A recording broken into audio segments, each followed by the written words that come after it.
And we're back at it. So, it's a pain in the butt, but whatever.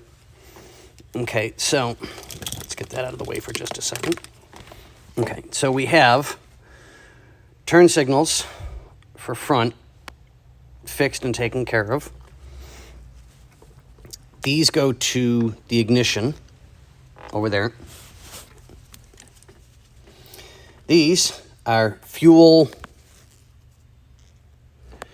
gauge, top and bottom. So get that taken care of. I still have to wire this one, which is the gauge lights, to get that. And that goes in position number 4. So we'll do that one in a second because that's going to go to the green. So we'll put that one on. Then we'll run power so that that's taken care of, and that's all pretty much the same. So that's just going to be I might just leave that one alone because there's more than enough on it than trying to tap in this. And then I've got to run power from the ignition to the center for here. Since we haven't heard anything back from the owner yet, I'm going to put it back to the way it was, but working, of course, not melted.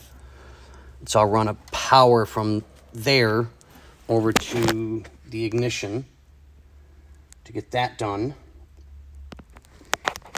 And tap in the last bit of wiring into each spot so that we're harnessed like we're supposed to be. You gotta love wiring. Well, not really, but you know. Okay, guys, well, we're getting there. I haven't even gotten any further under the hood. I'm not even going to worry about it for the moment until I can get the switches taken care of, and then I'll work on getting power going directly to the radio to get that taken care of. I'll pull the harness out for that, run that, and then start running the interior lights, which there's not a lot, thank God, because it's, well, a convertible. Makes life even better. So we'll chase down our wires individually and get them ran and get it taken care of. But we're getting there. This one seems to be moving a little bit quicker than our previous wire job. I think it's because there's a lot less to deal with, thank God.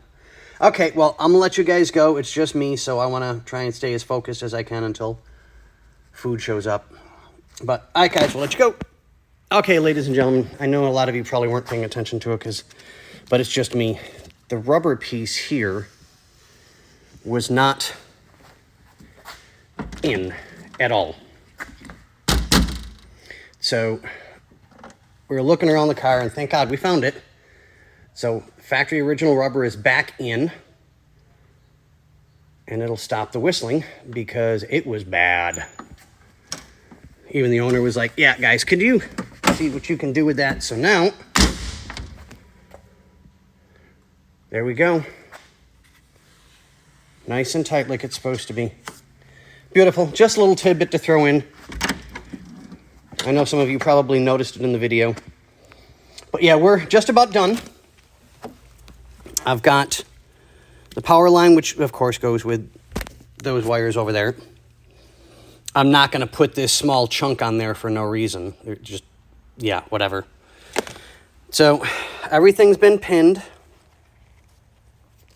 and created so that we have proper connection. That goes over there. And that one goes over there. So now we're just kind of making a wiring harness together. Let me get this out of the way.